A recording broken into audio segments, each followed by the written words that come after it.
Thank you so much, Chair, and thank you, Rep Miller, for hearing all of our questions. And to everyone who testified, thank you as well. I think it's important to remind everyone that teens do have a pathway to work. There's waivers, we have laws in the books to allow this, and so for anyone who is under the philosophy that, you know, it's a good work ethic, it's good educational experience, prepares the workforce, I don't think anyone disagrees with that, and that's why we have a path for teens to work today. But of course, with that, we have protections. We want to ensure that there's no abuse, that there's no path to trafficking, that parents who are not as involved in their child's life, I look back to my life where my mom died when I was 13 years old. My dad had to start working abroad. I didn't have a parent to really be there for me to help me make informed decisions like this.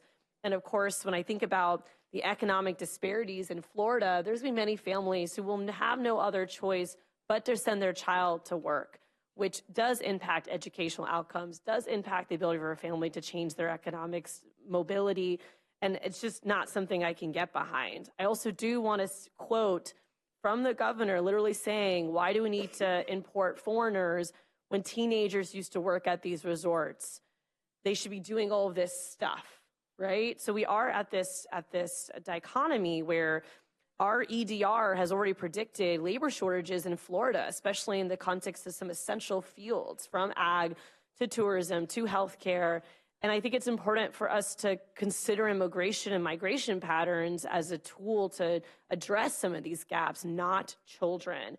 I also want to emphasize that when you saturate the workforce with cheap labor, and this will be what happens, it impacts every worker's bargaining power, every worker's ability to advocate for better benefits and for better wages. So it's not just even impacting children, it really is a ripple effect in the entire system of our economy. And I'll just add real quick numbers that we had this bill last year. Even some Republican colleagues voted against it, and rightfully so.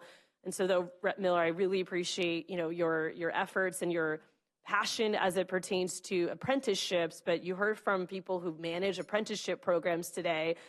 This bill is not going to help. This bill is setting a really dangerous precedent. Bring it for a landing, please. And I would encourage all members to oppose it. Thank you, Chair.